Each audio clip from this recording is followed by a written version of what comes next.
Jain foundation के अंतर्गत जैन शाला के अंदर शुरू हुए आनंदगंज चौबीसी के तीसरे स्वाध्याय के अंदर आप सभी का स्वागत है।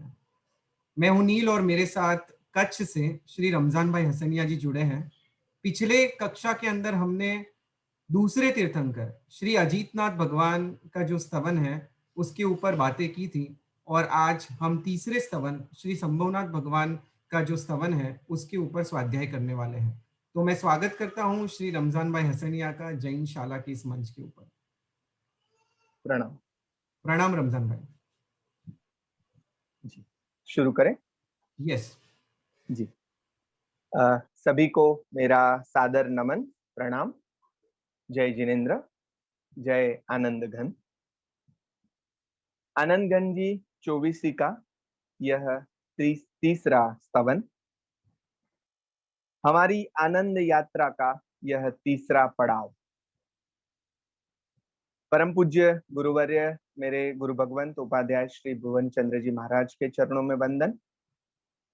अन्य जो ग्रंथ जिनका अभ्यास मैं करके आपके सामने बात रखता हूँ, उन सभी ग्रंथों के सर्जनकारों का उपकार भी मैं अपने सिर पे लेता हूँ और स्वयं आनंद घन जी महाराज को वंदन कर उनकी बातें करने की अनुमति भी उन्हीं के पास से लेता हूँ। आरंभ में मुझे महाभारत का एक बड़ा ही रोचक प्रसंग याद आ रहा है। महाभारत का युद्ध अभी शुरू नहीं हुआ है, शुरू होने वाला है। उससे पहले कौरव पांडव अपनी अपनी जगह पे अपना स्थान ले चुके हैं। अर्जुन भी अभी समझ गया है, गीता का अध्ययन हो चुका है और फिर उतने में युधिष्ठिर जो है वो अपने सारथी को कहते हैं कि मेरा रथ आगे लो और जहां पर भीष्म पितामह है, गुरु द्रोण है, वहां पे ये रथ ले लो। तो सब समझते हैं कि अरे चलो, अभी अर्जुन समझ गया, अभी युधिष्ठिर को क्या हुआ, माने उनको कुछ दिक्कत तो है ही को क्या।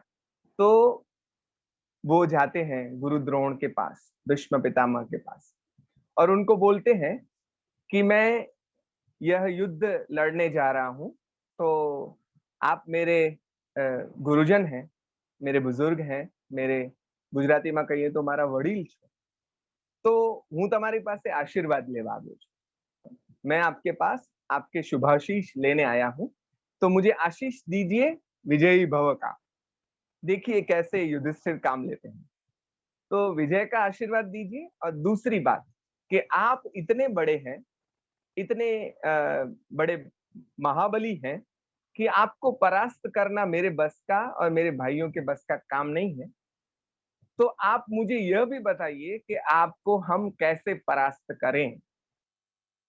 तो ये प्रसंग मुझे आरंभ में इसलिए याद आ रहा है कि मैंने भी अपने रथ को ले लिया है आनंद गंज जी महाराज के पास और उनको अपनी अक्षमता जो है मेरी, जो वो मैं उनके सामने पेश करता हूँ और कहता हूँ कि मेरी कोई क्षमता नहीं है आपके स्तवनों को समझाने की, लेकिन आप ही बताइए कि मैं कैसे इस स्तवनों की बात करूं। तो आपके आशीर्वाद के बिना तो मैं कैसे कर सकता हूं। तो उनके आशीर्वाद को सिर पर लेकर मैं अपनी बात शुरू करता हूं गुरु महाराज की वाचना के आधार पर और कुछ पुस्तकों के अभ्यास के आधार पर। गुरु महाराज की वाचना में एक बात यह आई कि प्रथम स्तवन जो हमने यहाँ पे देखा, वहां दर्शन की बात आई। मतलब हमें दर्शन हुआ, हम दर्शन माने समझना। दर्शन એટલે ભગવાનને જોયા, જાણ્યા અને ભગવાન ગમ્યા। भगवान अच्छे लगे, प्रीति हुई उनके प्रति। दूसरे स्तवन में ज्ञान का स्वरूप है। ये दूसरा जो स्तवन है वो ज्ञान का स्तवन है। पहला जो स्तवन है वो दर्शन का स्तवन गुरु महाराज ने बताया। दूसरा जो स्तवन है उन्होंने बताया कि यह स्तवन जो है वो ज्ञान का स्तवन, दर्शन और फिर ज्ञान। पहले अच्छे लगे, फिर प्रभु की सेवना करनी है, प्रभु के मार्ग पर चलना है, तो कैसे चल सकते हैं उसकी एक रीत बताई गई ही, तो उसे हम समझे, माने हमें ज्ञान मिला। तो दर्शन हुआ, फिर ज्ञान मिला, और अब जो ये तीसरा स्तवन हम करने जा रहे हैं, समझने जा रहे हैं, वो तीसरा स्तवन वो चारित्र्य का स्तवन। हाँ? तो दर्शन, हम वैसे ज्ञान दर्शन चारित्र ऐसे बोलते हैं, लेकिन दर्शन ज्ञान चारित्र ऐसे भी कई जगह पे उल्लेख आता है। तो यहाँ पे पहले दर्शन हुआ, फिर ज्ञान, और अब चलना कैसे है, इस मार्ग पर चलना है तो कैसे चले, इस प्रकार की આપણે ગુજરાતીમાં કહીએ તો એક પ્રકારના પગથિયા આવ્યા કે પહેલા આ થયું, પછી આ થયું, પછી આ। તો ચારિત્ર્ય એ એમ ક્રમિક વિકાસની વાત આવી। सो एक પછી એક ડગલા ચાલવાની વાત આવી। हमारे यहाँ कहा गया है सम्यक ज्ञान दर्शन चारित्राणि मोक्ष मार्ग। ये तीन ही तो है मोक्ष के मार्ग, सम्यक ज्ञान दर्शन चारित्र, ये तीन ही है मोक्ष का मार्ग। और क्या है, यह तीन ही। आ त्रण बाबतों ऊपर भार मूकवानुं छे, एमा काम करवानुं छे, उसमें हमें आगे बढ़ते रहना है। अपने इन तीन क्रम को बारीकी से शुद्ध करते जाना है। સાહેબજીએ વાચનામાં ત્રણ મજાના શબ્દો આપ્યા, જે હું ગુજરાતીમાં પહેલા કહીશ, પછી હિન્દીમાં એની વાત કરું। એમણે ત્રણ બહુ મજાના શબ્દ કયા। એક કયો સુધારો, પછી કયો વધારો, અને પછી કયો મઠારો। સુધારો, વધારો અને મઠારો। દર્શન, સુધારો, જ્ઞાન, વધારો અને ચારિત્ર્ય, मठारो। दर्शन को सुधारना, क्रमिक शुद्ध करते जाना है। सुधारना है माने शुद्ध करते जाना है। ज्ञान की अभिवृद्धि करते जाना है, उसमें बढ़ोतरी करते जाना है, बढ़ाते जाना है, बढ़ाते जाना है। और चारित्र को मठारो माने એને વધારે सुंदर घाटीलू बनावो, એટલે मठारो એટલે વધારે એને मॉडिफाई करो। हम इंग्लिश में जिसे कहते हैं to modify, we have to modify our character. तो क्रम से हमें इसमें आगे बढ़ना है और सतत सतत सतत यह करते रहना है। ये निरंतर चलती प्रक्रिया है। और हसता हसता एमणे एक चौथो शब्द कहो, અને તે કયો ધસારો। સુધારો, વધારો, મઠારો, એ તો આ ત્રણના સંદર્ભમાં। પછી હસતા હસતા એમણે કહ્યું કે અત્યારે ધસારો ચાલે છે। धसारो माने हम ऐसे हजारों की संख्या में तीर्थ यात्रा करने जाते हैं, हजारों की संख्या में पूजा अर्चना होती, हजारों की संख्या में व्रत उपवास वगैरह वगैरह वगैरह होते। मतलब सब जगह पे एकदम फोर्सफुली, जैसे आज शेयर बाजार वधी गयो एम, शेयर बाजार बढ़ गया, ऐसे यहाँ पे भी बढ़ावा आया है, जैसे बाढ़ आई। धसारो तो खूब छे, पण एमणे एम कह्युं के घसारो नथी। घसारो क्यारे थाय, धर्मनो स्पर्श थाय तो। कुआमांथी पाणी खेंचवुं होय तो रस्सी ए धीरे धीरे धीरे धीरे धीरे ओला पत्थरमां पण घसारो लावी दे छे, एवो शेप आवी जाय। तो स्पर्श थी घसारो थाय। तो दिक्कत आ रही है वो ये है कि हम क्रियाएं तो बहुत कर रहे हैं, लेकिन धर्म का जो स्पर्श होना चाहिए वो स्पर्श नहीं हो रहा है। वैसे हंसते हंसते महाराज साहब ने कह दिया। एक गुजराती भजन मुझे वहां पे याद आ गया। कुछ लोग तीर्थ यात्रा करने जा रहे थे, तो उन्होंने गुरु एक साधु भगवंत को कहा कि आप भी आ जाओ। तो एमणे कीधुं गुजरातीमां के भाई मारे नथी आवुं, आ एक तुंबड़ी छे, एक फळ छे, शाकभाजी जेवुं, चीबड़ा जेवुं આપણે જેને કહી શકીએ। તો એવું એક ફળ છે, શાક છે, એને લઈ જાઓ અને બધી જગ્યાએથી એને દર્શન કરાવી, ગંગા બંગામાં સ્નાન કરાવીને લઈ આવજો। सब जगह से दर्शन करवा के, गंगा में स्नान करवा के वो लेके आए, और फिर आके गुरु को, साधु को वापस दिया, और साधु ने उसको समार कर उसकी सब्जी बनाई। तो सब्जी तो एकदम खारी, एकदम कड़वी थी। तो तभी भजन आया, सब तीरथ कर आई तुंबड़िया, सब तीरथ कर आई, फिर भी न गई कड़वाई तुंबड़िया, सब तीरथ कर आई।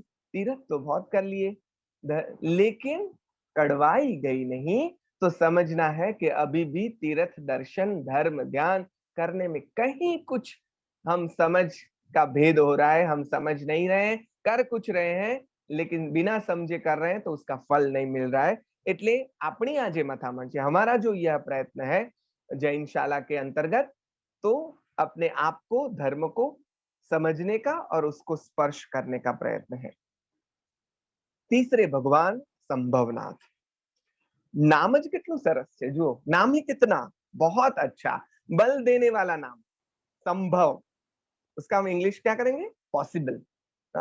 जैसे संभव शब्द में ही पॉसिबिलिटी की जो शक्यता है, संभवनाथ ने अपने आप को संभवनाथ बनाया, वो उनके लिए संभव हुआ, तो हमारे लिए भी संभवनाथ की जगह तक पहुंचना संभव है, ऐसा उनके नाम में ही कहा गया।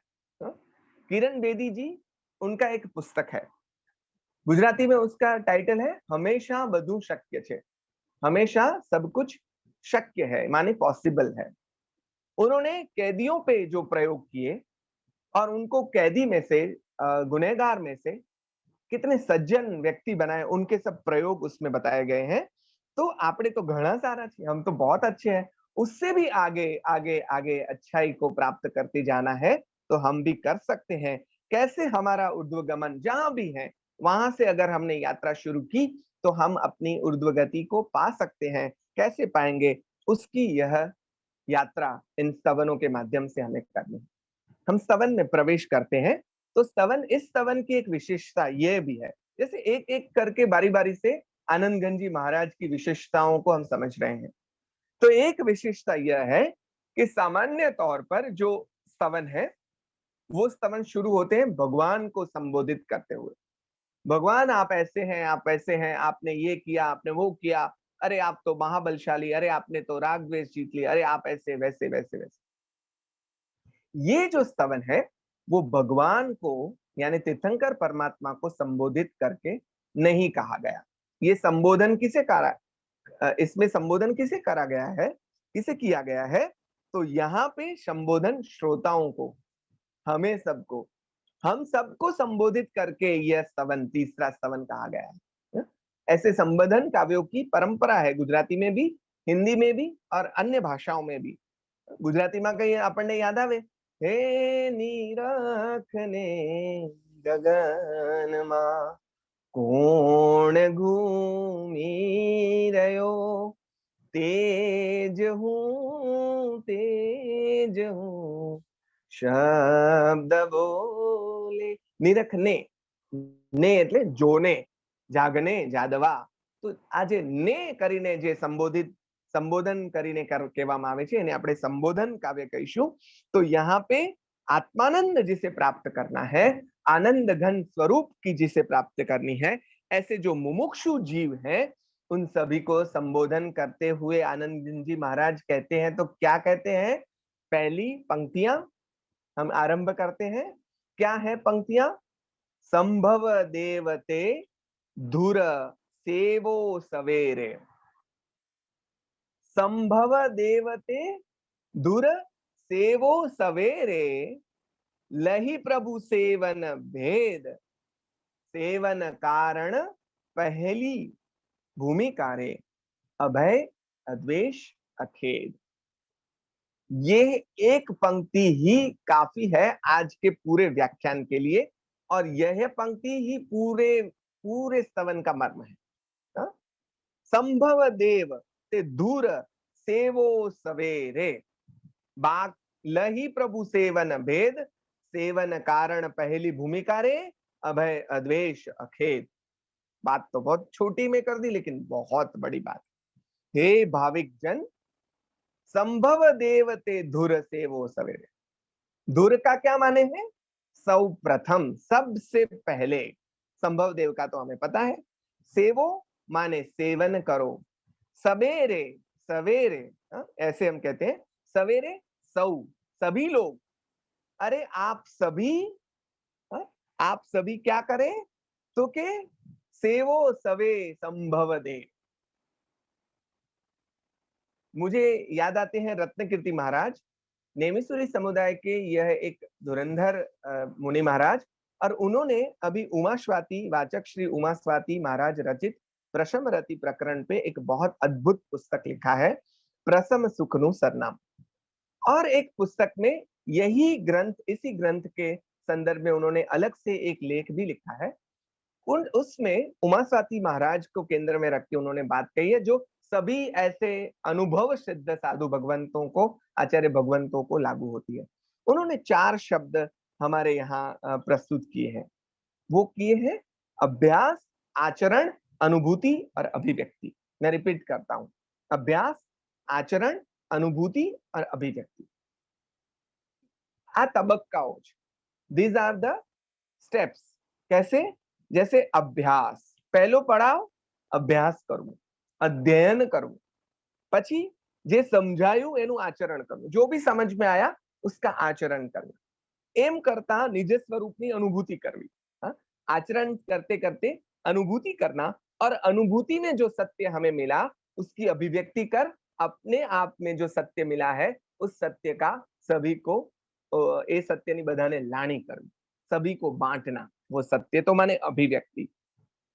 तो आनंदगंज जी महाराज भी ऐसे ही है कि ये बात उनको भी लागू होती है कि सबसे पहले तो उन्होंने यह अभ्यास किया, आचरण किया, अनुभूति की, और अब हमको अभिव्यक्ति कर रहे हैं। ये कविता जो है वो उनकी अभिव्यक्ति है, ये स्तवन जो है उनकी अभिव्यक्ति है, और वो कह रहे हैं कि भाई देखिए ये कितना अच्छा है। पहले ही संभव देवते धुर सेवो सवेरे, करने जैसा काम जो कुछ है तो वो यह है। क्या है?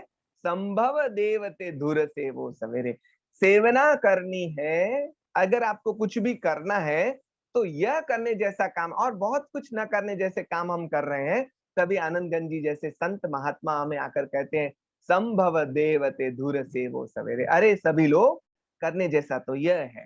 हा? तो we have to give priority to this, कि ये करने जैसा है। हाँ, आपने प्रायोरिटी नक्की करवानी है। संतों की करुणा में से प्रेरित होकर वो ये ऐसे हमें कहते हैं। फिर शब्द आया सेवो, सेवो, सेवन करो। क्या करना है? सेवन करना। यानी सेवन का यहाँ पे अर्थ जो है वो पूजा नहीं है। સેવવું એટલે એમના માર્ગ ઉપર ચાલવું। આગળ પણ આપણે વાત આ કરી છે અને ફરી આ વાત આવ્યા જ કરશે, માર્ગની જ વાતો અહીંયા આવશે। तो यहाँ सेवन करना माने उनके मार्ग पर चलना। शब्द पर हम ध्यान देंगे, सेवन करना है। जैसे हम कहते हैं च्यवनप्राश का सेवन करो, बादाम का सेवन करो। खाना अलग है, सेवन करना अलग है।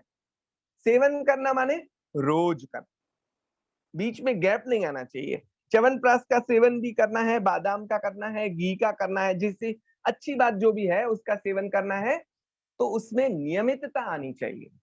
हमें हमारे गुरु गीता बहन सिखाते हैं योग करना है तो नियमित करो, तो नियमितता आनी चाहिए। पतंजलि योग शास्त्र भी कहता है कि सेवन कैसे होगा? दीर्घ काल तक करना है, लंबे समय तक करना है।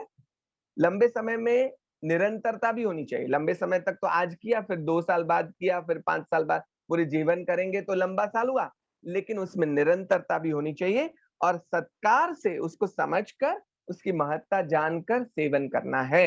और सेवन करना है तो हमें मात्रा भी निश्चित करनी होगी और धीरे धीरे आगे बढ़ना होगा। तो यहाँ पे भगवान के मार्ग पर चलना है। और 2 किलो बदाम खाई जाइए तो શું થાય એ મારે તમને કઈ કહેવાની જરૂર खरी? बादाम हमारी सेहत के लिए अच्छी है, लेकिन हम आधा किलो साथ में नहीं खा जाएंगे। उनको सेवन करेंगे, मतलब धीरे धीरे धीरे धीरे खाते रहेंगे। तो ओलू खावेलू अपना पेट ने बगाड़े અને આ સેવન જે છે બુદ્ધિને સુધારે। નિરંતર ચાલવું એનું નામ સેવન છે। એટલે निरंतर चलना है। अरिहंते शरणम पवज्जामि, हम ऐसे बोलते हैं। चत्तारि मंगलम अरिहंता मंगलम, उसमें हम बोलते हैं अरिहंते शरणम पवज्जामि। तो क्या मतलब है अरिहंते शरणम पवज्जामि का?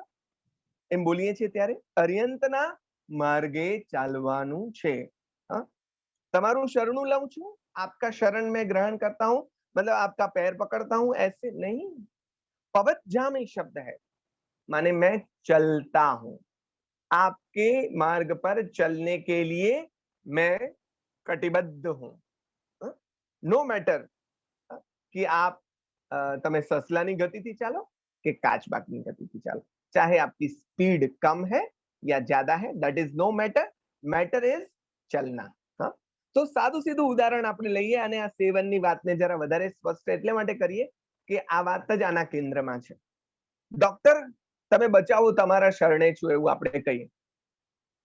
तो डॉक्टर जेम कैसे तेम करीशु तो बचीशु. डॉक्टर जैसा कहेंगे वैसा हमें करना होगा. ये नहीं खाना है तो हमें नहीं खाना है, ये खाना है तो खाना है.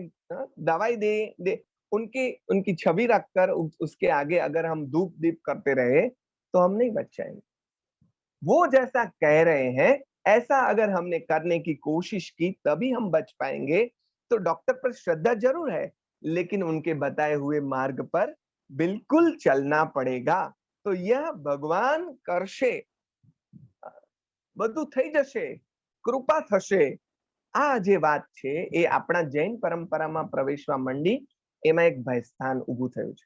ये बात आई कहां से? क्योंकि हमारी जो जैन श्रमण परंपरा है वहां पे यह बात नहीं आनी चाहिए, लेकिन आई. कैसे आई? श्रावक का अभ्यास छूटता गया और चारों तरफ ईश्वरवादी परंपरा भी हमारे यहाँ है. शिथिलता भी आती गई. बीच में मध्यकाल में हमारे यहाँ यति मार्ग भी आया और देवी देवताओं का प्रभाव भी बढ़ता गया. ये सभी जो बातें आई तो हमारी सिद्धांत पर से श्रद्धा डगमगा उठी और हम कहने लगे कि भाई हम ये करेंगे, ये कर देंगे. कोई करने वाला नहीं है. You have to walk on your path. तुझे ही चलना होगा मेरे भाई, तुझे ही चल. यही तो जैन धर्म का सार है. तो अब हमको आनंदगंज जी महाराज समझाते हैं कि भाई सेवन का क्या मतलब है. तो लेकिन आगे फिर क्या कहा? लही प्रभु सेवन भेद. सेवन केम थाय ये पहला समझी लो. देखिए कविता में कैसे आगे बढ़ रहे हैं धीरे धीरे. संभव देवते धुर सेवो सवे, लेकिन लही प्रभु सेवन भेद. उसके प्रभु की सेवा कैसे की जाती है, उनके मार्ग पर कैसे चला जाता है, वो तो पहले समझ लीजिए, फिर आप आगे बढ़िए. तो लही हम पूछते हैं कि लही प्रभु सेवन भेद, सेवन केम थाय એ સમજી લો. એટલે આપણે કહીએ કે ભાઈ સમજાવો, એટલે શું કહે? સેવન કારણ પહેલી ભૂમિકા રે, અભય અદ્વેષ અખેદ. ये 3 शब्द बहुत गंभीर है. सेवन कारण પહેલી ભૂમિકા, અભય અદ્વેષ અખેદ. બહુ મોટા મોટા શબ્દો છે અને આપણને એમ થાય કે હજી તો શરૂઆતની વાત છે. અભય, નિર્ભય અને અભયની વાતો આપણે કરી શકીએ, અભય દાનની વાતો આપણે કરી શકીએ, પણ એની વાત અત્યારે મારે નથી કરવી. I don't want to speak about that Abhay. Maharaj Shah ने उसका जो दूसरा अर्थ किया है वो मैं आपके सामने पेश करने जा रहा हूं. अद्वेष, द्वेष भावનું નિર્મૂલન કરવું. અખેદ, થાક્યા વિના ચાલ્યા કરવું, એટલે ચાલતા રહેવાનો ઉત્સાહ. આ બધું. પણ પ્રશ્ન એ થાય કે ભાઈ આ તો બહુ અઘરી શરતો છે. अभी तो हमने चलना शुरू किया और उससे पहले उसके तुरंत ही ऐसी अग्री, मतलब ऐसी कठिन अगर परीक्षा होगी तो हम कैसे कर पाएंगे. भाई ये अभय तो बहुत बड़ा शब्द है, अद्वेष तो बहुत बड़ा शब्द है, अखेद तो इससे भी बहुत बड़ा शब्द है. कैसे करें? तो यहाँ समझना है अभय अद्वेष अखेद શરૂઆતથી કેમ આવશે? તેમના મૂળ અર્થમાં એની વાત તો આપણે કદાચ કરી શકીએ, બીજે વંચાશે भी खरी. अगर मूल अर्थ में हम उसे समझने जाएं तो हमारी ऑलमोस्ट यात्रा संपन्न होने आएगी. आनंदगंज जी महाराज को जो अभिप्रेत है और उपाध्याय श्री भुवन चंद्र जी महाराज ने जो हमें समझाया है उसकी बात हमें कहेंगे कि भाई क्या अभय, कया अभय नहीं है यहाँ बात, किस अभय की यहाँ बात है. देखिए ये थोड़ी नई बात शायद आपको लगे. तो 7 જાતના ભય કયા છે? જે ભયની વાત આપણે ત્યાં જે ગ્રંથ તમને આપવામાં આવ્યું છે એમાં મૂકવામાં આવી છે, તો ત્યાં તમે વાંચી લેજો. બધાને ઘર લેસન મોતીચંદ गिरधरलाल કાપડિયાના પુસ્તકમાં, वो मैं यहाँ पे नहीं कह रहा हूँ. આ 7 જાતના ભયમાંથી મુક્ત થવાનું છે, એ અભયની વાત. આરાધનામાં જતા જીવ અચકાય કેમ છે?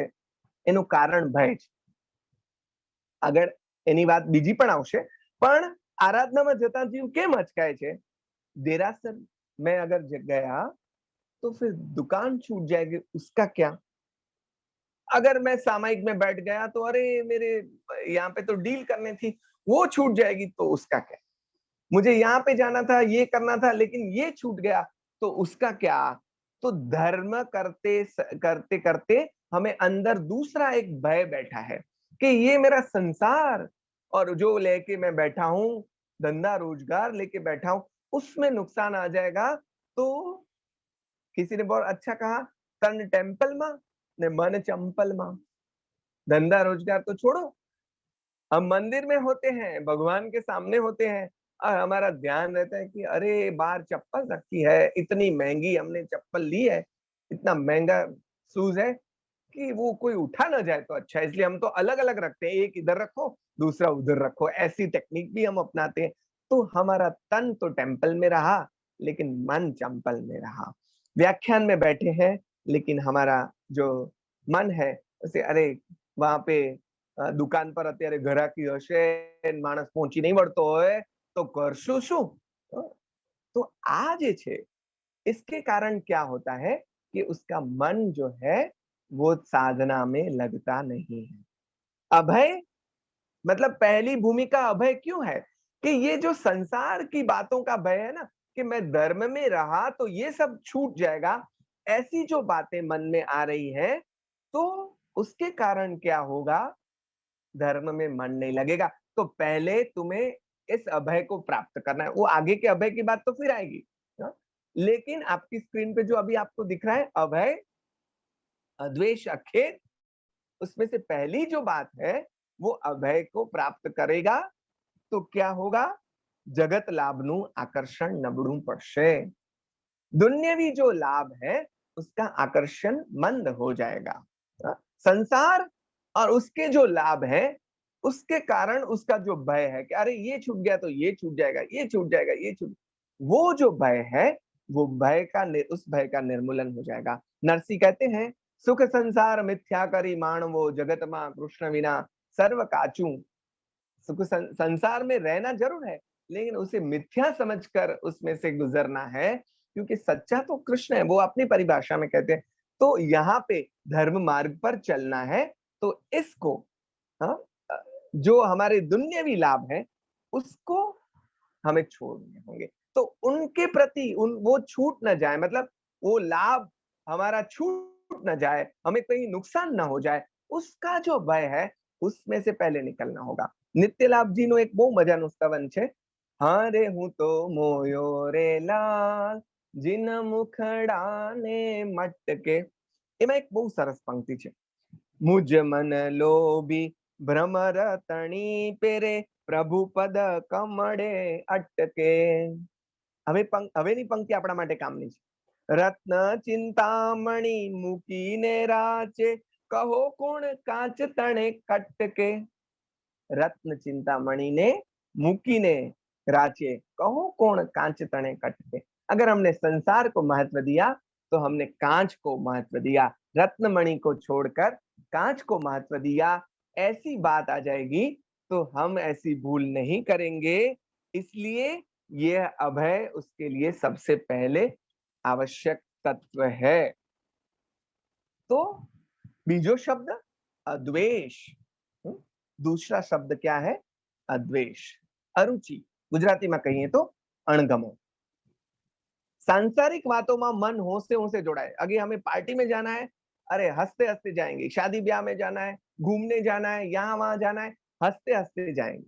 मंदिर में जाना है, देरासर जी में जाना है, उपाश्रय में जाना है, साधु साध्वी भगवंत पे जाना है, पास जाना है, तो वहां पे मैं यहाँ, हाँ, हम सभी की बात नहीं कर रहा, आप सभी की भी नहीं कर रहा, जनरल बात कर रहा हूं। तो वहां पे अगर हमें, अगर ત્યાં આપણને કંટાળો આવે છે, वहां पे हमें अगर अरुचि हो रही है तो समझना कि अभी हमारा अद्वेष नहीं गया है। पूजा करवी, देरासर जવું, સામાયિક કરવું, આ બધું ગમતું નથી। એનું કારણ શું છે? ધર્મ હજી જોઈએ એવો ગમ્યો નથી। अगर वो अच्छा लगता, अगर वो हमें इतना अच्छा लगता तो हम बाकी सब छोड़कर, ये अद्वेष है ना, वो और किसी के प्रति अद्वेष नहीं, धर्म के प्रति, मार्ग के प्रति, भगवान के प्रति अद्वेष की भूमिका सबसे पहले आनी चाहिए, तभी हम आगे बढ़ पाएंगे। वहीं से अगर नहीं हुआ, हा? कोई माँ बाप तो अपने बच्चों को मारसा के पास भेजने से भी डरते हैं कि अरे फिर ये अगर मारसा के पास ज्यादा गया तो फिर वो साधु, अगर साधु साध्वी हो गया तो फिर क्या करेंगे, ये हमारा धंधा संभालेगा कौन, हमारा ये आगे बढ़ाएगा कौन, इतना बड़ा कारोबार। ये उसके पीछे भी ये भय है। तो अभय भी नहीं हुआ, उसके कारण द्वेष आया, तो अद्वेष भी नहीं हुआ।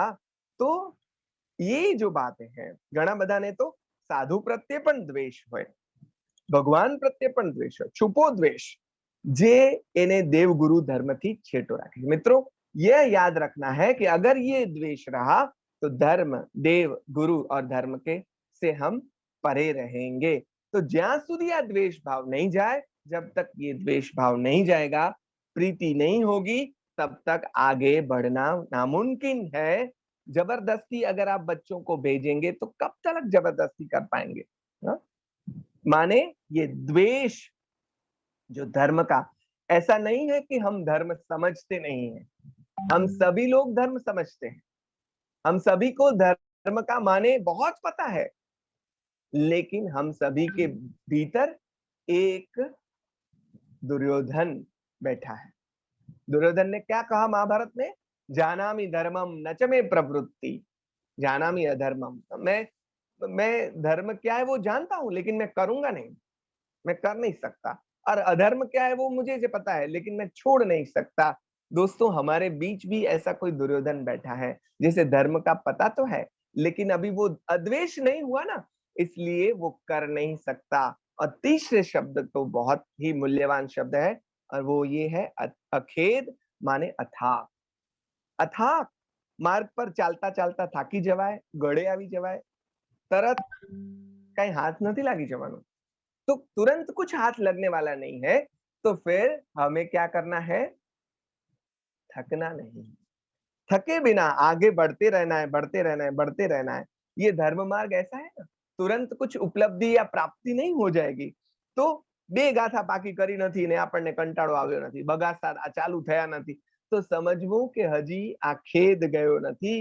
अध्यात्म मार्गनी आ यात्रा लांबा मजलनी है, ये बहुत लंबी चलने वाली है। आज शुरू किया कल पहुंच जाएंगे ऐसा नहीं है।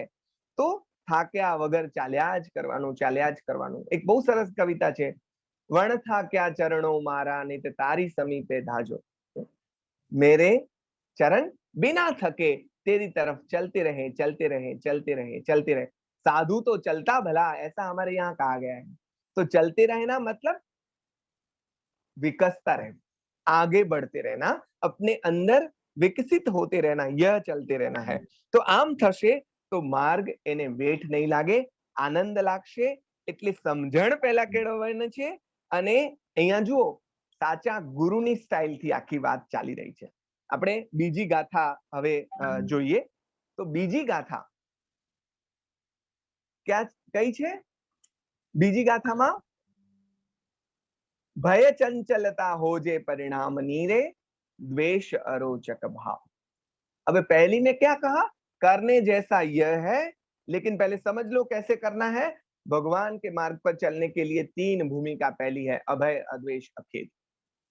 अभी उनमें से अ को निकाल देखिए, और इसकी व्याख्या अभी की आगे की गाथा में की कि भय चंचलता हो जे परिणाम नीरे, द्वेष अरोचक भाव, खेद प्रवृत्ति करता था किए, दोष अबोध लखाओ लिखाओ।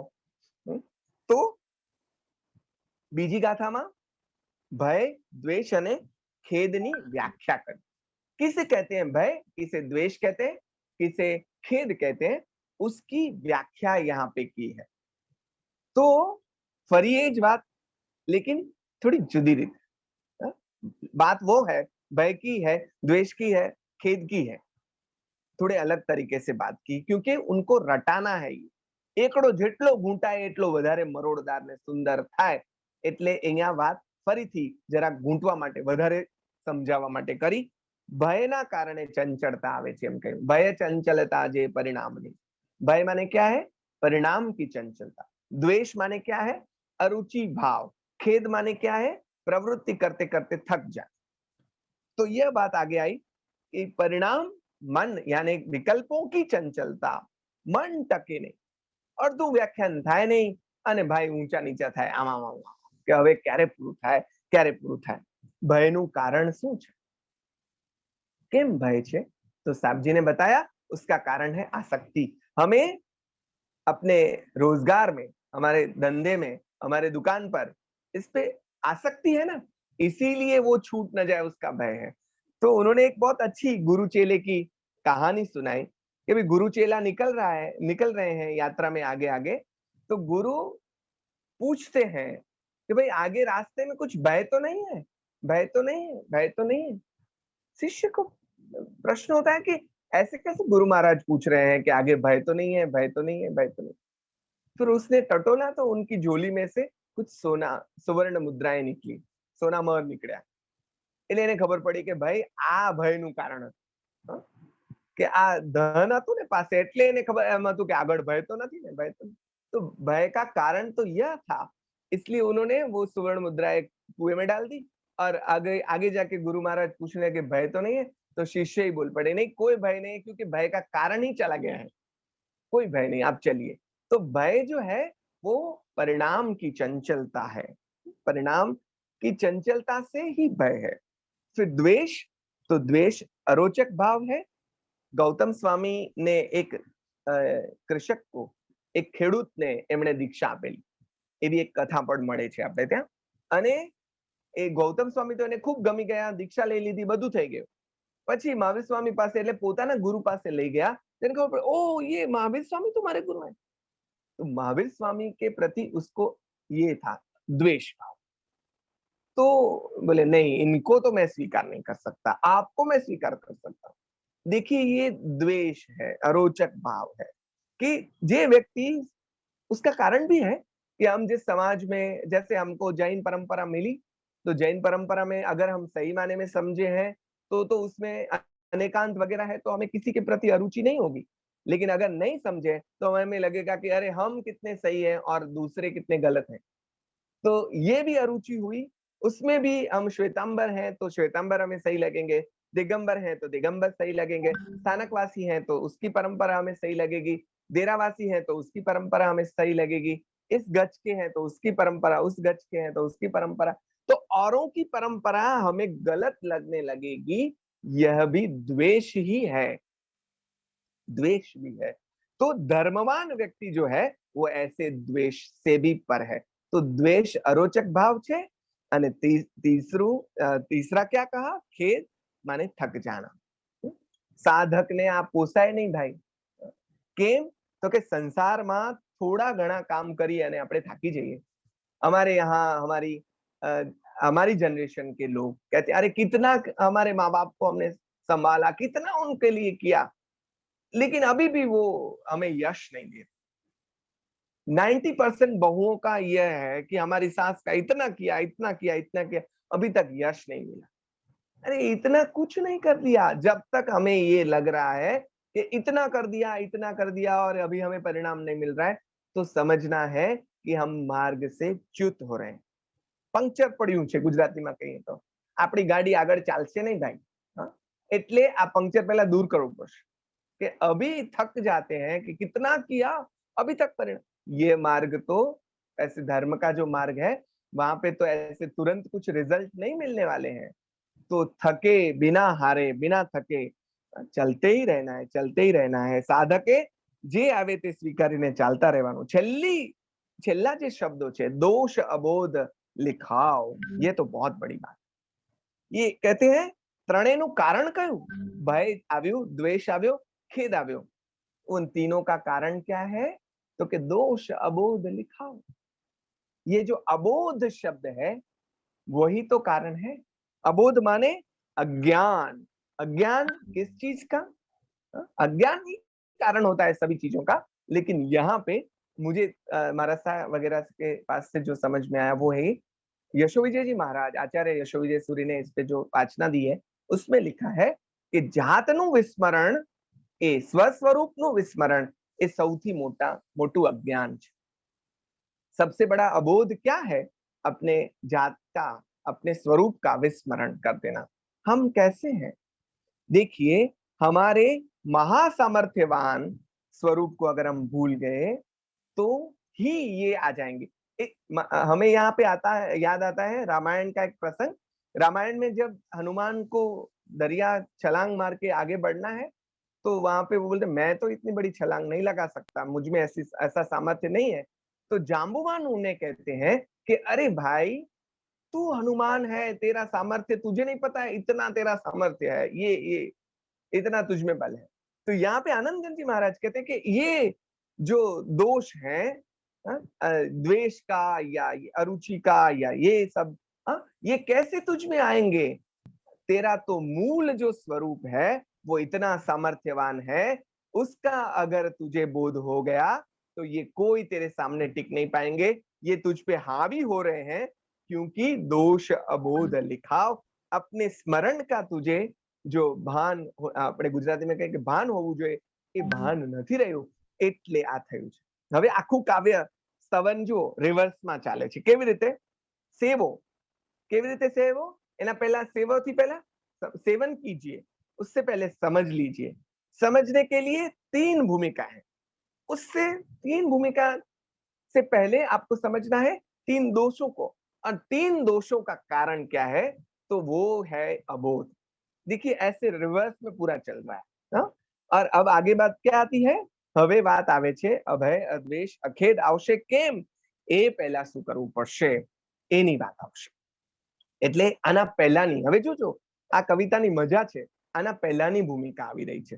ચરમા વરત ચરમ કરણ તથા રે ભવ પરિણીતિ પરિપાક દોષ ટલે વલી દ્રષ્ટિ ખુલે ભલી પ્રાપ્તિ પ્રવચન વાક.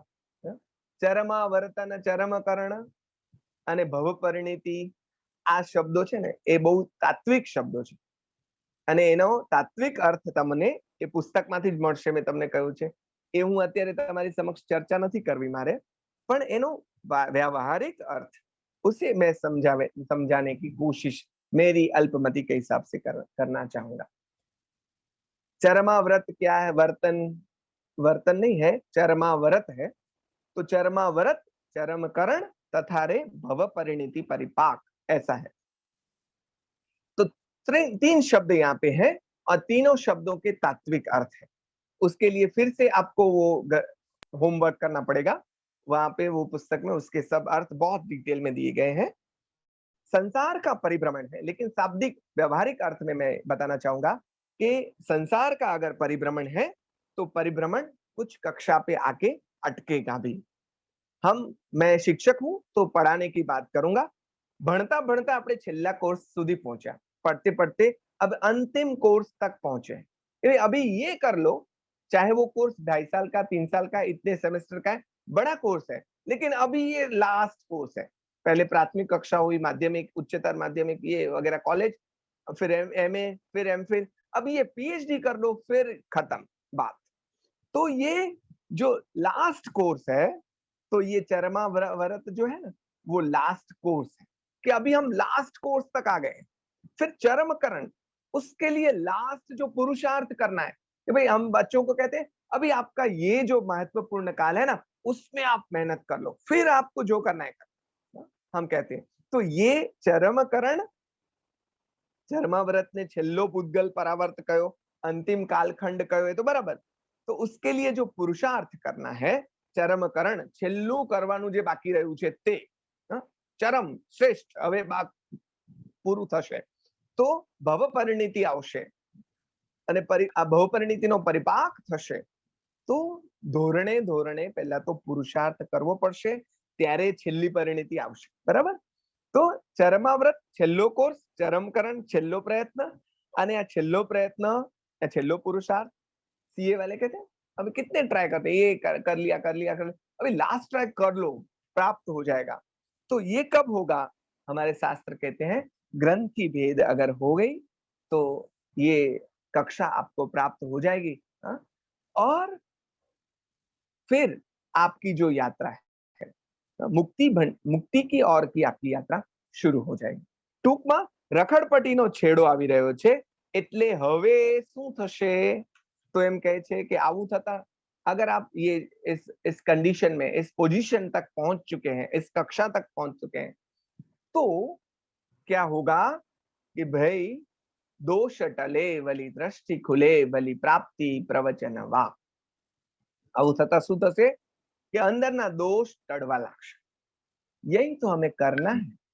हाँ, दोष टळवा માંડશે, दृष्टि खुलवा માંડશે, प्राप्ति प्रवचन वाक, भगवान की बातें, भगवान का प्रवचन, धर्म की बातें हमें अच्छी लगनी शुरू हो जाएंगी. उसका श्रवण मनन करना हमें अच्छा लगना शुरू हो जाएगा। બીજું શું થશે? હવે જો આ આગળની વાત પણ એમાં સાથે વણી લઈને પછી હું આખી વાત કરું। आगे की चौथी जो गाथा है, परिचय पातिक घातक साधु शु। परिचय पातिक घातक साधु शु, अकुशल अपचय चेत। ग्रंथ अध्यात्म श्रवण मनन करे, करी रे परिशीलन नय हेत। आगे की गाथा क्या कहती है? चौथी गाथा में क्या क्या कहते हैं आनंदगंज जी महाराज? परिचय पातिक घातक साधु शु। ये दोनों गाथाओं को फिर मैं आगे साथ में ले रहा हूं कि ये आपकी कक्षा हुई तो आप में क्या क्या बदलाव आ जाए। दोष टड़ी जशे, दृष्टि खुली जशे। ये मुझे इसकी कोई अलग से विवेचना करने की आवश्यकता नहीं है। भगवान की बातें सुनने का, उनका मनन चिंतन करने का अवकाश हमें मिलेगा। और आगे नील भाई नेक्स्ट स्लाइड प्लीज। परिचय पातिक घातक साधु सु। परिचय पातिक घातक साधु शु। केवा साधु? परिचय कोनो थशे? पातिक घातक। पाप को, पाप के लिए जो घातक है। साधु किसी के लिए घातक नहीं है, लेकिन पातिक, भगवान ने किसी के सामने लड़ाई नहीं की, अपने रिपुओं के सामने लड़ाई की। तो साधक जो है, साधु जो है, किसी के लिए घातक नहीं है। किसके लिए घातक है? पाप के लिए। तो परिचय पातिक घातक साधु शु। पातिक जो पाप है उनको जो दूर करने वाले साधक साधु हैं, उनका परिचय होगा। उनका परिचय होगा तो क्या होगा? एक घड़ी आधी में बुनियाद, तुलसी संगत साधु की, कटे कोटि अपराध। ये शुरू हो जाएगा। और आगे की जो बात है, એટલે साधु नो संग मळशे। दोस्तों ये बात मुझे बहुत मतलब विनम्रता पूर्वक बतानी होगी कि कुदरत में ऐसी व्यवस्था है कि अगर आपने चलना शुरू किया, अगर आप अध्यात्म के मार्ग पर चल रहे हैं, तो कुदरत में ऐसी व्यवस्था है कि आगे की आपको व्यक्ति, पुस्तक या किसी ना किसी तौर पर गुरु मिलते जाएंगे। रास्ता आपका खुलता जाएगा। શાસ્ત્રોમાં ગુરુને પણ વ્યવસ્થા કહેવામાં આવી છે। ગુરુ પણ आप परमहंस योगानंद का एक पुस्तक है, अगर आप पढ़ना चाहें तो योगी कथामृत, उसको आप पढ़ेंगे तो आपको पता चलेगा कि उसमें स्टेप बाय स्टेप गुरु है। इतने लेवल तक ले जाने के लिए एक गुरु है, फिर गुरु ही बताते हैं कि मेरे से आगे ले, इस कक्षा से आगे ले जाने। जैसे शिक्षक होते हैं, प्राथमिक के शिक्षक, हायर सेकेंडरी के, कॉलेज के, वो प्राथमिक के शिक्षक कॉलेज का नहीं पढ़ाते हैं, तो वहां वैसे ही गुरु बताते हैं कि अब आगे की शिक्षा तुझे ये गुरु देगा। तो गुरु मिलते जाएंगे। इस्लाम में भी उसके लिए पैगंबर शब्द कहा गया है। मार्गदर्शक हैं, वो संदेश वाहक हैं। तो वो बताते जाएंगे, उनका अनुसंधान तुम्हारे साथ होता जाएगा और साधु संगति मिल जाएगी। उसके आगे का फिर क्या होगा?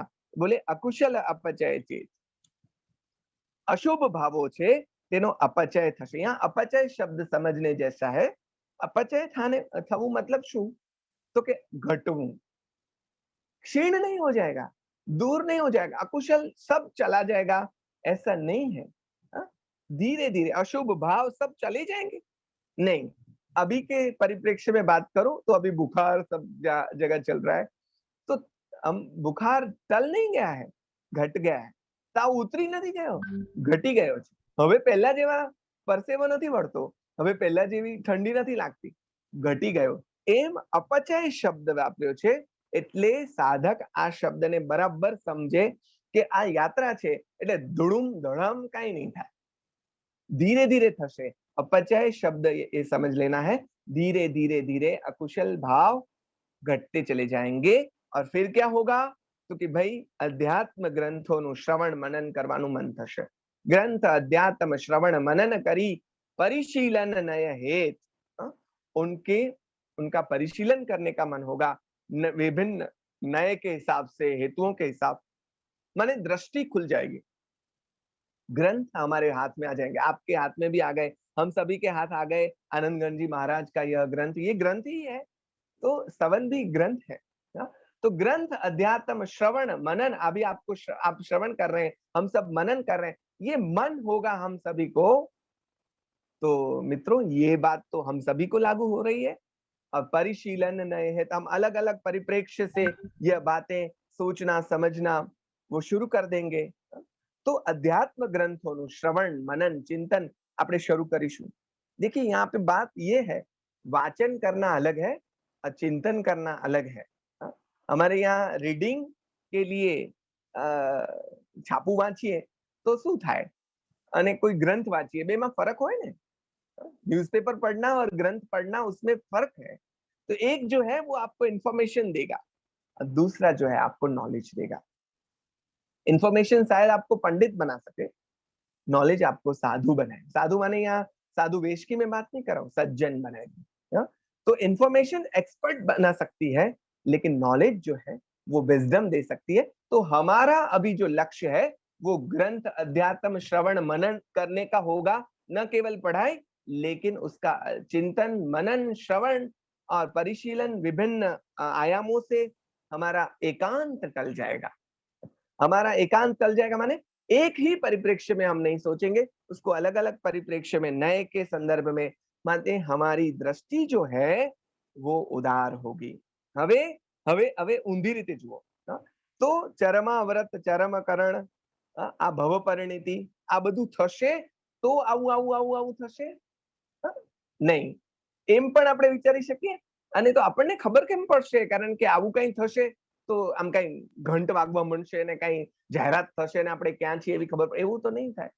તો હવે સમજી લેવા જેવું છે કે ભાઈ મારા આવું જો થશે તો જો તને જો કેવી સરસ વાત કરી છે કે હવે જો તને આ બધું ગમવા માંડ્યું છે, આ બધું आगे की स्लाइड तीसरी गाथा, तो એ જો તને ગમવા માંડી છે પરિચય પાતક એનાથી પણ પહેલા શું થયું, આ કન્ડિશન કેવી રીતે આવી, દોષ ટળી ગયા અને દ્રષ્ટિ ખુલી ગઈ, પ્રાપ્તિ પ્રવચન વાક તને મળ્યું, પરિચય પાતિક ઘાતક સાધુનું થયું, અકુશલ અપચય ચેત થયો, ગ્રંથ અધ્યાત્મના શ્રવણ મનનની ઈચ્છા થઈ, તો સમજવું કે આપણી ઓલી कंडीशन अपने ओला स्टेज ऊपर पहुंची गया छे। दूसरी तरह से अगर हम कविता को समझेंगे तो हमें समझ में आएगा कि भाई हमें ये प्राप्त हो चुका है, उसकी यह साबिती है, यानी ये साबिती छे। हवे आपने आવું आવું थवा मंड्યું मीन्स कि हम उस कैटेगरी में, हम उस अवस्था में, हम उस स्टेज पे आ चुके हैं। कितनी खुशी की बात है। लेकिन ये स्टेज जो है आएंगे, फिर अभय अद्वेष अखेद आएगा और फिर उसके बदौलत हम प्रभु की सेवना कर पाएंगे। मैं आगे बढ़ता हूं। लास्ट की जो 4 पंक्तियां हैं, આગળની પંક્તિ બહુ સરસ અહીંયા સ્પષ્ટ કર્યું। કારણ જોગે હો કારજ નીપજે રે, એમાં કોઈ ન વાત, પણ કારણ વિન કારજ સાધીએ, એ નિજ મત ઉન્માદ, એ નિજ મત ઉન્માદ। ગંભીર વાત કરી દીધી। વિકાસ થાય છે, મુક્તિ બેઠા બેઠા નહીં મળી જાય, પુરુષાર્થ કરવો પડશે, પ્રભુ કૃપાથી નિયતિથી કાંઈ જ નહીં થાય, આ સમજવાનું છે।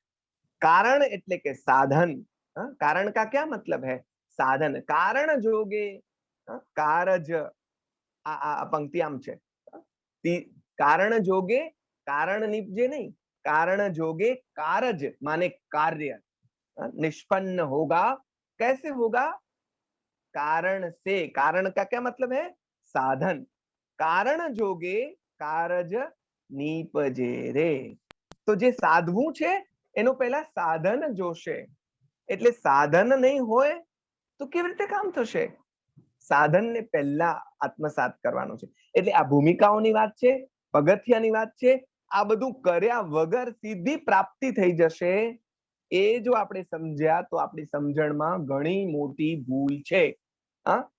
ये जो कह रहे हैं आनंदगंजी महाराज કે ભાઈ કારણ જોગે કારજ નિપજે છે, એમને નથી થતું, સાધન વગર સિદ્ધિ તમને કેવી રીતે પ્રાપ્ત થશે, સાધન ही नहीं है तो વસ્તુ કેવી રીતે મળશે।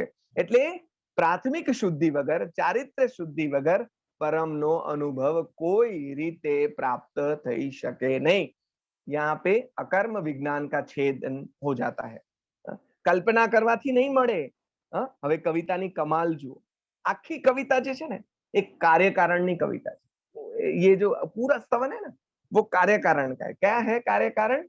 कि भगवान की सेवा, यह कार्य है, सेवा करनी है। क्या कारण? क्या कारण चाहिएगा? अभय अद्वेष अखेद। ओ, अभय अद्वेष अखेद होंगे तो भगवान की सेवा होगी। माने साधन क्या हुआ?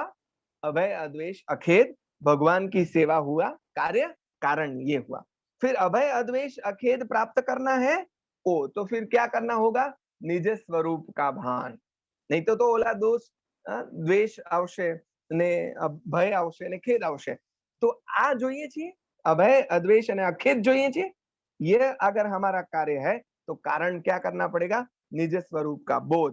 આગળની બે પંક્તિઓમાં જે આવ્યું એ પણ તમે આ જોઈએ છીએ तो पहला શું કરવું પડશે? अभय अद्वेष अखेद प्राप्त करना है तो क्या करना होगा और कैसे होगा, उसकी बातें अभी जो हमने की है ये आया। और लास्ट में क्या आएगा दोस्तों, ये देखिए, છેલ્લે सेवा कारण बनशे અને નિજ સ્વરૂપ એ કાર્ય બનશે। તો સાધન શું બનશે? સેવા અને અને साध्य શું बनशे? निज स्वरूप। देखिए ये कविता की भी मजा जो है। और अंतिम पंक्तियों की तरफ हम आगे बढ़ते हैं।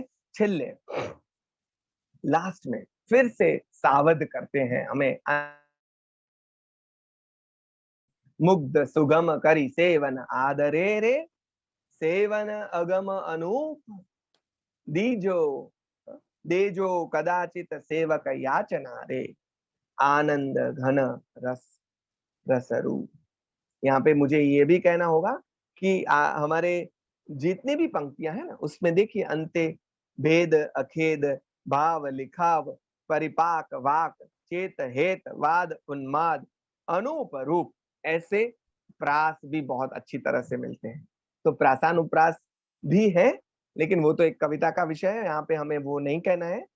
लास्ट में जो बात यहाँ उन्होंने की है वो बात समझकर हम अपनी आज के स्वाध्याय को यहाँ संपन्न करेंगे। मुग्ध सुगम करी सेवन आदरे रे। अरे भाई देखिए पहले भी भाई है, सेवो सवेरे। ए मारा भाइयों तमे करवा जेवुं काम आ छे करो। मेरे भाइयों मेरे दोस्तों करने जैसा काम यह है, भगवान की सेवना करें, उनके मार्ग पर चले। आज अंत में भी वही भाव आए है, भाई का भाव। क्या है? अरे मारा भाइयों શું ભોળા લોકો આ માર્ગને સરળ સમજીને ચાલવા માંડતા હોય તો એને મારે કહી દેવું જોઈએ કે સહેલો ગણે એટલો આ સહેલો માર્ગ નથી। અગમ છે, અનૂપ છે, અગોચર છે, અનુપમ છે। ધારીએ એટલી સહેલી વાત નથી ભાઈ। તમે મુગ્ધ माने टीनेजर्स हमें जिसे कहते हैं ना, वो इम्प्रेस हो जाता, अरे चलो शुरू करते हैं, अभी हो जाएगा, वैसे हो जाएगा। तो ऐसे जो साधक है अगर वो ऐसे भाव से अगर शुरू करता है अरे अभी हो जाएगा, क्या है उसमें, कोई बड़ी बात तो है नहीं, तो ऐसा नहीं है। હવે क्या 14મા સ્તવનમાં એક જમ્પ લગાડી દઈએ આપણે, આમનો આપણે ત્યારે સમજીશું। પણ આ 14મું સ્તવન છે ભગવાનનો, 14મા ભગવાનનો। હે ધાર તલવારની સોહેલી દોહેલી 14મા જીના તણી ચરણ સેવા। અરે મારા ભાઈ આ ધાર તલવારની શૈલી છે પણ 14મા જીનની मार्ग ऊपर चालवू तो बहु अघरू है। तो यहाँ पे यही बात है, मतलब यहाँ डराने की बात नहीं है, जगाने की बात है। डरावा नहीं मांगता, जगाड़वा मांगे छे। એટલે અહીંયા કે છે સાવધાન કરવા માંગે છે। એટલે અહીંયા કોઈ કે તો કેવું પડશે ને, somebody have to say कि भाई ये मार्ग अपना जितना समझते हैं ना, मुंबई जाना है तो कोई देगा अरे निकलो पहुंच जाओगे, ऐसे ही पहुंच जाओगे। नहीं, आपको बताना पड़ेगा कि इतना लंबा अंतर है, उसमें ऐसे ऐसे बीच में पड़ाव आएंगे, ऐसी मुश्किलियां भी आएंगी, तो वो समझ के आप सज्ज होके निकलिए, ऐसे ही नहीं निकल पड़ना है। तो ये तो गुरु है, वो गुरु અમે બતાતે हैं कि ભાઈ સમજી લેજો કે આ માર્ગ ઉપર ચાલવું ધારો છો એટલું સહેલું नहीं। हम ट्रैक करने जाते हैं ना, तो हम वहां पे जो गाइड होते हैं वो भी हमें बताते हैं कि देखिए आप समझते हैं उतना आसान नहीं है, ज्यादा कम सामान करो, ये करो। આ આપણને એમ જ કહે છે કે ભાઈ આ તમારો પરિગ્રહ ઓછો કરો, ઉપર ચડવું છે તો અહીંયા આ પણ ગાઈડ છે, એટલે એમ કહે છે કે ભાઈ સમજો છો એટલું સહેલું નથી, ગફલતમાં રહેતા નહીં, કાંઈ ભૂલ કરતા નહીં, એટલે ઓછું ચલાશે તો ચાલશે, પણ સમજીને ચાલજો, જોજો હો ભાઈ, એમ સમજાવતા હોય ને એમ આપણને લાગે। આમાં ગુજરાતીમાં એટલે બોલ્યો કે જોજો હો ભાઈ, આમ જો આનંદગંજી મહારાજ બોલતા હોય ને તો આમાં આપણને મને આ મારી ભૂલ પણ હોય પણ મને એમ લાગે કે અહીંયા આપણે आनंदगंजी महाराजनी જે સ્ટાઇલ છે એમના વ્યક્તિત્વની સ્ટાઇલ, कविता में क्या होता है व्यक्ति की इनर स्टाइल जो होती है वो आ जाती है कैसे ना कैसे। उभो था भाई, भाई मारा उभो था, ऐसे अगर कोई कवि कहता है तो उनकी जो स्टाइल होती है, कभी कभार हमारी जो स्टाइल है वो हमारे व्यक्तित्व में, हमारे व्यवहार में आ जाती है, वैसे कवन में भी आ जाती है, लेखन में, लेखनी में भी आ जाती है। तो यहाँ जैसे आनंदगंजी की एक स्टाइल कि भाई करने जैसा तो ये है, अगर हमारे सामने आनंदगंजी बैठे हो तो वो हमें सब ऐसे बताएंगे कि अरे करने जैसा ये है, लेकिन ये पहले समझ लो कि भाई उसका भेद समझ लो, उसके लिए अभय अद्वेष अखेद आना पड़ेगा। अभय अद्वेष और अखेद कैसे आ जाएंगे, तो उसके लिए अपने आप को समझना होगा। समझो ये भय है, इसको ये कहते हैं। आनंदगंजी महाराज अगर हमें सामने बैठकर समझाते हो तो वो ऐसे समझाएंगे और लास्ट में वो कैसे कहेंगे, हाँ समझ लो भाई ये इतना आसान नहीं है। तो ये जो स्टाइल है वो हमें जैसे आनंदगंजी के व्यक्तित्व का भी हमें स्पर्श करवाती है। तो उनके इस परिचय में भी, और कहते हैं लास्ट में ऐसे समझाकर क्या कहते हैं, लास्ट जी जो पंक्तियां हैं वहां पे प्रार्थना करते हैं कि भगवान હું સમજુ છું કે તારો માર્ગ છે એ સહેલો નથી, ભાઈઓ તમે પણ સમજી લેજો કે અગમ અનૂપ છે, लेकिन देजो कदाचित सेवक याचन, मुझे सेवक को सेवा करने का मौका कभी देना। I want to do this, मैं आपकी सेवा करना चाहता हूं, माने कि आपके मार्ग पर चलना चाहता हूं। मैं जानता हूं कि कैसा है, क्या है, कैसे है, लेकिन आई रियली वॉन्ट टू। तो आप कृपा करके, यहाँ कृपा का मतलब वो कृपा नहीं है लेकिन भक्ति की यह भाषा है, तो दीजो कदाचित सेवक याचना रे, मुझे आपकी सेवा करने का कभी मौका देना और आनंद घन स्वरूप को मुझे प्राप्त करना है, तो मुझे आपके मार्ग पर चलने की हिम्मत देना। देखिए ये पूरा स्तवन जो है वो मार्ग का स्तवन है, उसकी प्राथमिक भूमिका आगे क्या आई, पहले आई, करने जैसा यह काम है, कैसे करेंगे तो उसको पहले समझ लो। अभय अद्वेष अखेद से यात्रा शुरू होगी, अभय अद्वेष अखेद क्या है उसकी व्याख्या की, फिर उसके पहले क्या आएगा, दोष टળી જશે, દ્રષ્ટિ ખુલી જશે, આ પ્રવચન વાક મળશે, સાધુનો સંગ મળશે, અકુશલ આ બધું અપચય થવા મળશે, ઘટવા મળશે, ગ્રંથ અધ્યાત્મ શ્રવણનો લાભ મળશે, સમજ આવશે, આ બધું આવશે। આના કારણે આ ત્રણ દોષ ટળશે, એ ત્રણ દોષ ટળશે એટલે અભય અદ્વેષ અખેદ આવશે, એ થશે એટલે માર્ગ ઉપર ચલાશે।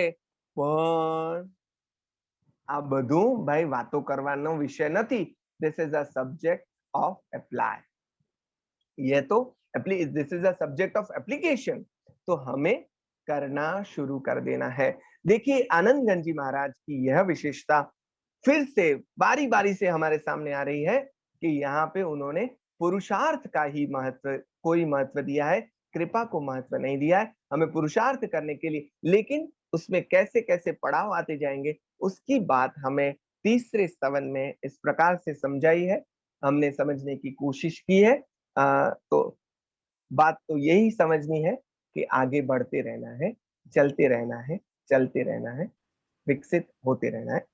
मेरी मति के अनुसार इस स्तवन को समझने की और आपके सामने प्रस्तुत करने की मैंने कोशिश की है। अगर कुछ गलती हुई है तो मुझे क्षमा करें, यहाँ पे बहुत बड़े विद्वान हमारे साथ जुड़े हुए हैं श्रावक श्रोतागण में बहुत बुजुर्ग हैं। मैं तो उनके पास अल्पमति हूँ, फिर भी ये चांस जो मुझे मिल रहा है उसकी बदौलत मैं आपके सामने अपनी बातें रख पा रहा हूँ, उसका भी एक आनंद है। और इसी प्रकार आनंदगंज जी महाराज को हम कुछ कुछ समझने की कोशिश कर रहे हैं। आगे भी यह कोशिश हमारी जारी रहेगी। इसी के साथ आप सभी में विराजमान परम आनंद घन स्वरूप परम चेतन तत्व को मेरा सादर प्रणाम। Pranam Ramzan bhai, thank you so much for such a wonderful explanation, and definitely it will help us to understand this Tavan in a more better way. और मैं सबसे कहना चाहूंगा कि आप सब लोग रिकॉर्डिंग तो देख ही रहे होंगे, जिससे हम इसके ऊपर और गहराई से चिंतन कर सके। और खुशी की बात यह है कि हमारे ही इस दर्शकों के, विद्यार्थियों के ग्रुप में से, विद्वानों के ग्रुप में से सीए श्री प्रकाश भाई शाह, उनकी ऐसी इच्छा हुई कि सभी लोग इतनी अच्छी से इसका अध्ययन कर रहे हैं, तो मुझे सभी को हार्ड कॉपी गिफ्ट देनी है। यानी जितने भी यहाँ विद्यार्थी जुड़े हैं, उनको आनंदगंज चौबीसी की हार्ड कॉपी देनी है, जो कि मैंने सॉफ्ट कॉपी उसकी शेयर की थी ग्रुप के अंदर, पर ये गुजराती में है, जो मोतीलाल गिरधरलाल जी कापड़िया के द्वारा और महावीर जैन विद्यालय के द्वारा इसका पब्लिकेशन हुआ है। सो ये गिफ्ट देना चाहते हैं। सो मैं जैन फाउंडेशन की ओर से बहुत बहुत अनुमोदना करता हूँ उनकी, और सभी से कहना चाहूंगा कि आप जो ग्रुप में जुड़े हैं, उस ग्रुप के अंदर आपको एक गूगल फॉर्म भेजा जाएगा, जिसके अंदर आपको आपका नाम, कॉन्टेक्ट नंबर और एड्रेस डालना है, जिससे बुक आपको कुरियर की जा सके। हमारे पास 300 कॉपीज अवेलेबल है as of now. So first come first basis पे, और ये सभी कॉपी गुजराती में अवेलेबल है। सो आप इसके लिए ऑप्ट कर सकते हो गूगल फॉर्म भर के। सो इसी के साथ हम आज के सेशन को विराम देंगे, और पुनः गुरुवार को हम चौथे स्तवन को लेके मिलेंगे।